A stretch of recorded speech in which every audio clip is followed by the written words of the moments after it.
Ssemaka wa myaka 65 yanyiize ne yajja mu budde oluvannyuma lw'okumala emyaka 7 ng'alina obutakkaanya ne Nnaalongo we era bw'atyo yasalawo okuwasa omukyala omulala naye munnange Nnaalongo n'atamuganya muleeta mu maka ge.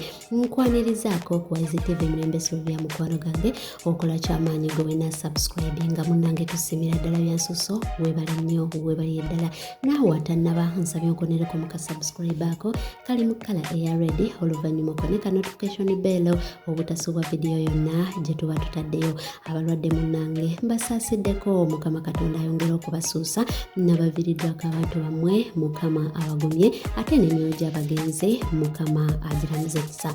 Ogenda kuba weewulira ku batuuze engeri gye bayogedde ku Ssemaka oyo engeri gye yeesseemu n'oluvannyuma tugenda kuba nga tweyongerayo maaso ago.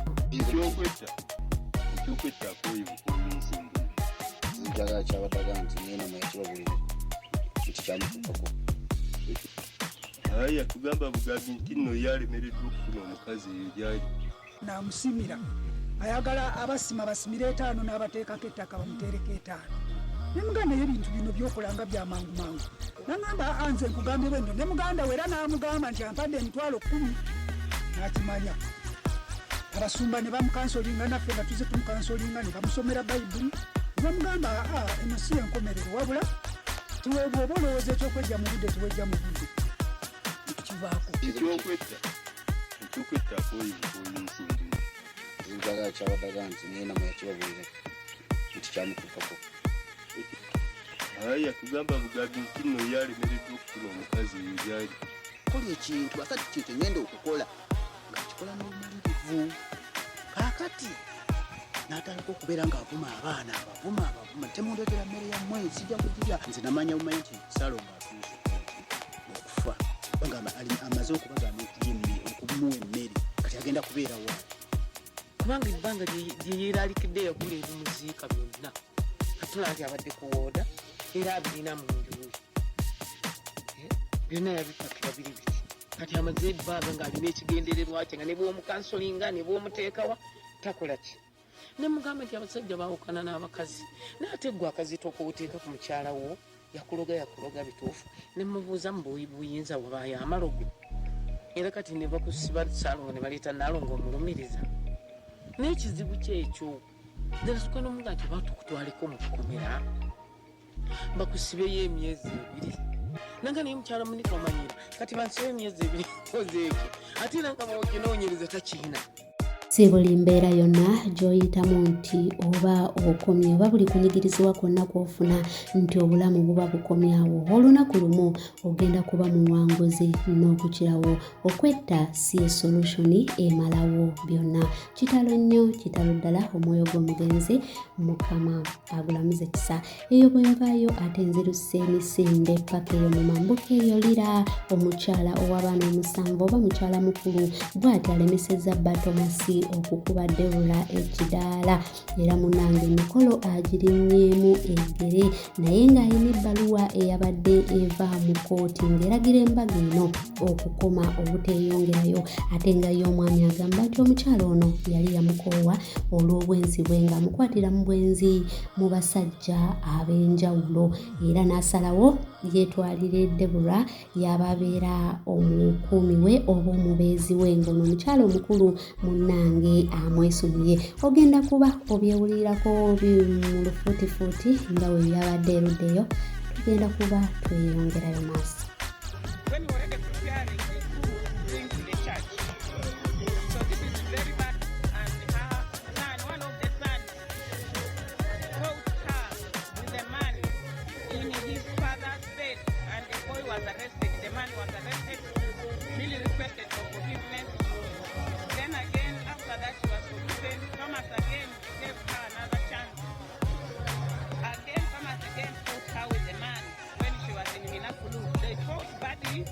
They fought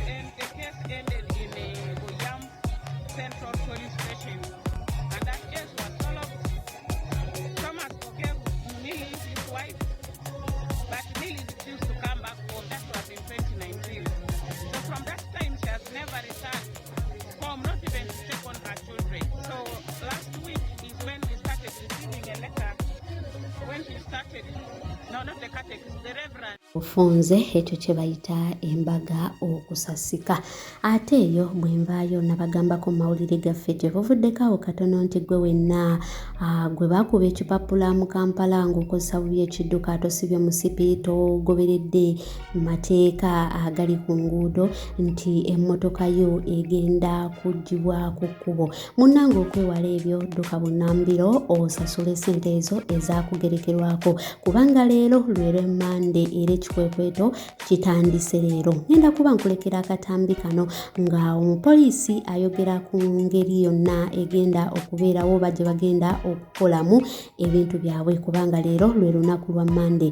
Ngenda kubasisukawo wano era nga mbaagala nnyo bantu bange nga mbagamba nti akuume atakuumira mpeera. Bye bye. Driving permit that is valid. The ticket is 40,000. So every motorcycle rider is supposed to have a driving license or permit to ride on the road. The fine is 40. If you ride on the road without wearing a crash helmet, it's an offense and the ticket is 40,000. So it does not matter either you are a border rider or you're riding a private motorcycle, wearing a crash helmet is a must, including the passenger, because it's for your own protection. When you fall off that motorcycle or you're hit, your head will hit the ground. We can't replace a skull, but we can replace a leg or an arm. So when the skull is open, you can't do anything. So we want you alive. Wear the crash helmet not because of police, but because of your own safety. The ticket is 40,000. If you're found driving a vehicle and you're not wearing a seat belt on the road, that ticket is 80,000.